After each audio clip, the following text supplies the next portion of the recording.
Mga kaganapan sa boxing, pag-uusapan natin Vincent Acero Astrolabio, Nonito Donaire, Janriel Casimero at Carl James Martin.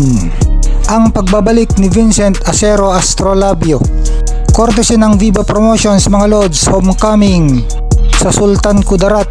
Filipino two-time world title challenger Vincent Acero Astrolabio na may record na 19 wins, 5 losses ay nakatakdang magbabalik sa ring sa kanyang home country na Pilipinas kontra Thai fighter, former world title challenger Prasitsak Paprom. May record na 41 wins with 26 knockouts, 4 losses and 2 draws. Sa February 15, 2025 ang laban sa Kulaman, Sultan Kudarat, Philippines. Viva Team Astrolabio, Viva Philippines. Huling dalawang laban itong si Prasitsak Paprom ay natalo siya. Medyo may edad na ito, 43 years old na ito. Samantalang si Astrolabio nasa prime, 27 years old. At itong Thai fighter na si Prasitsak Paprom ay rank number 348 sa BoxRec, kaya napakababa ng ranking nito. Samantala, huling hirit ni Nonito Donaire. Pumunta nga si Nonito Donaire sa WBA convention sa Orlando, Florida, USA at umapela siya sa WBA na ilagay siya sa top 5 sa bantamweight division para magkaroon siya ng tsansa na lumaban sa isang world title fight muli at maging champion muli.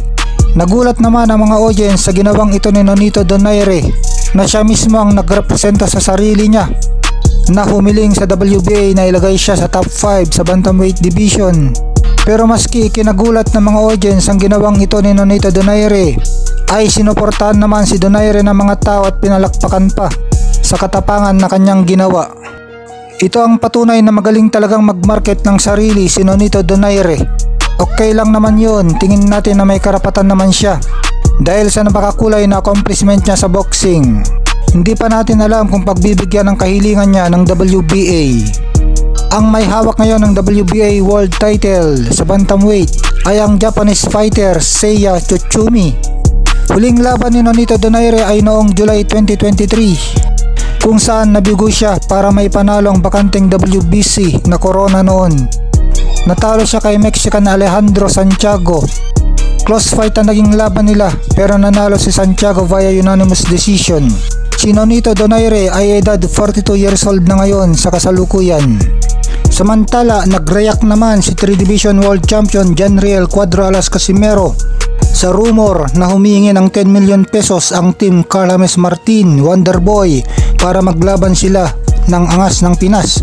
At ito ang reaksyon ni Casimero, sabi niya, imposible ang 10 million pesos na hinihingi nila.